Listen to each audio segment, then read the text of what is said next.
మార్గం ఎందుకు అలవాటు పడలేదంటే మేలుల్లో వీళ్ళకి ఏమైపోయింది తెలుసా?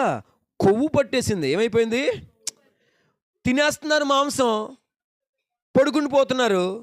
ఇంకో రకంగా చెప్పాలంటే వీళ్ళకి తిండికి నిద్రకి తక్కువ లేదు. పగలేమో మేఘస్తంభం చల్లగా ఉంది, ఎండలో నిద్రపోతున్నారు.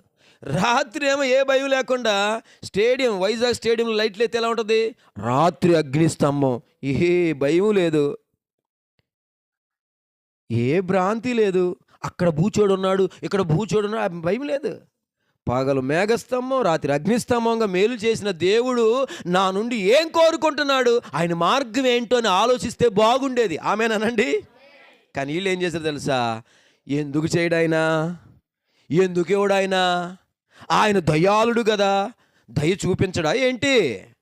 ఆయన మంచివాడు, మంచితనం ఉంది కాబట్టి మంచి చూపిస్తాడు. మనం దాన్ని అంతా అనుభవిస్తాం.